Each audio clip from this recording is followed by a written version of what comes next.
Module 7 प्रश्नोत्तरी विद्यालय आधारित आकलन। मॉड्यूल 7 निष्ठा ऑनलाइन ट्रेनिंग में हम अभी इसमें देखेंगे, प्रश्नोत्तरी पर विचार, अपनी समझ बनाएंगे।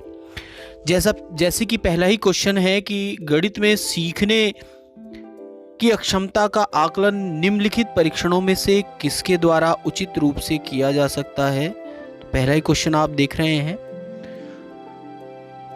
तो इसका सही आंसर है नैदानिक परीक्षण।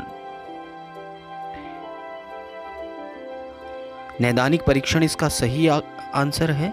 नेक्स्ट हम चलते हैं कि एक शिक्षक कक्षा के कार्य को एकत्रित कर पढ़ती है, फिर छात्रों की जरूरतों को पूरा करने के लिए अगले पाठ की योजना बनाते हुए समायोजित करती है। वह कर रही है, तो इसमें आप देखोगे तो यह सीखने के लिए आकलन, इसका सही आंसर है सीखने के लिए आकलन। सतत और व्यापक आकलन आवश्यक है। सतत और व्यापक आकलन आवश्यक है। इसमें आप देखोगे तो इसका सही आंसर है कि यह समझने के लिए कि कैसे अधिगम को अवलोकन, रिकॉर्ड और बेहतर बनाया जा सकता है। यह इसका सही आंसर है।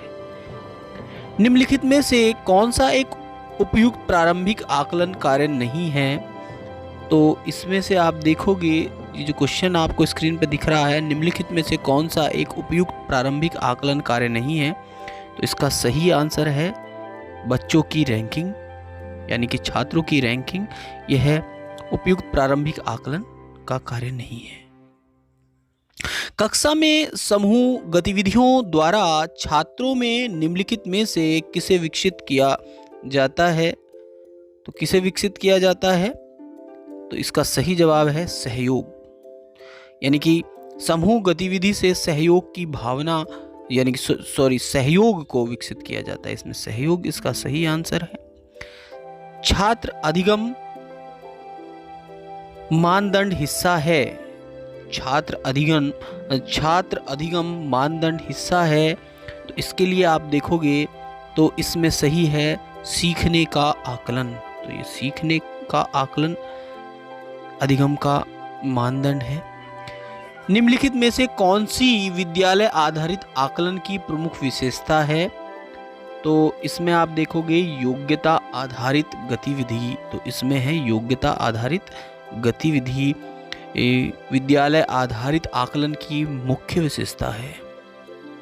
आकलन का उद्देश्य, तो आकलन का उद्देश्य क्या है, किसी एक विषय में छात्र का परीक्षण करना। किसी एक विषय में छात्र का परीक्षण करना आकलन का उद्देश्य है। आकलन का उद्देश्य क्या है, किसी एक विषय में छात्र का परीक्षण करना आकलन का उद्देश्य है।